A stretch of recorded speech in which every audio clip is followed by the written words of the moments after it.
The Trump card is being played. It's much simpler than you all realize. Some of you have gotten it right.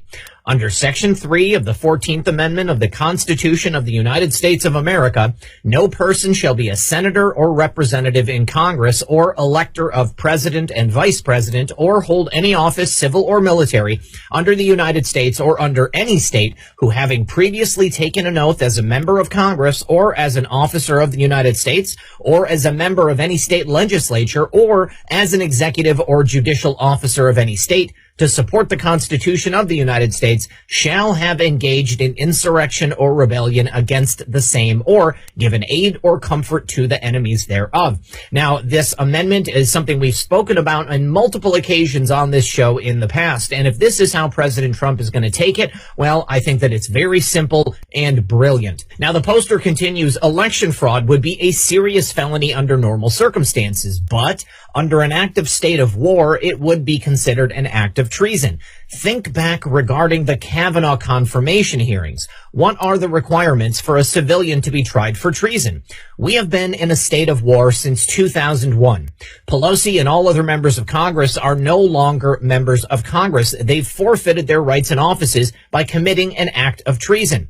They are no longer lawful members of Congress thanks to Section 3 of the 14th Amendment. And they are now considered enemies of the Republic who have aided a foreign power in stealing that election, namely China. When you have committed an act of treason, you forfeit your rights as an American. You have no rights. Military law versus civil law, this is where it would come into play. Any evidence is admissible in a military tribunal court. So Pelosi's stolen laptop, along with the other 11 stolen laptops, can be used in her military tribunal, along with everything else the bitch has done to lock her and the others away for good. History will show that Donald Trump tried every legal avenue to solve this crisis against our Constitution.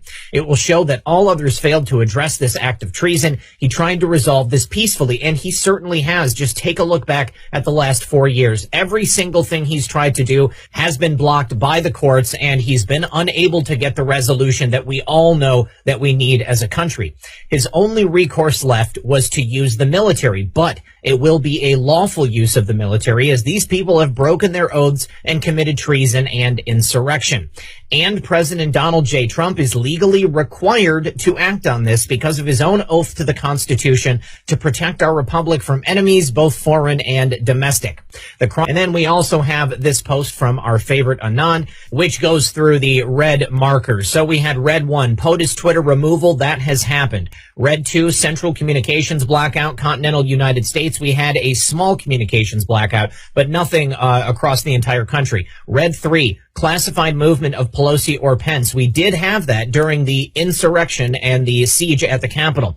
And then red 4, movement of military assets, 10th Mountain, 1st Marine, CPSD Marine, QVIR, to central locations under guise of riot control. From what I've heard, the National Guard is the people who are in Washington, D.C., but I have seen reports that the 10th Mountain 1st Marine Division has in fact been moved out as well. Red 5, National Military ComCen, and then Red 6, Secretary of Defense, Instruct 1. Remember, we did get that notice from Chris Miller and the DOD. U.S. Secret Service, Castle Rock. There we go. Okay. I truly do believe that although this looks like we're going to lose to a lot of people, we've been told that only at the precipice can people find the will to change, and we're basically there at this point. I think this is going to get as close to January 20th as we possibly can get, but in the end, we're going to see that things are going to go down like this. This is the simplest way to do it, and truly, they have neglected their oath to the Constitution. They have committed treason, sedition, and crimes against humanity.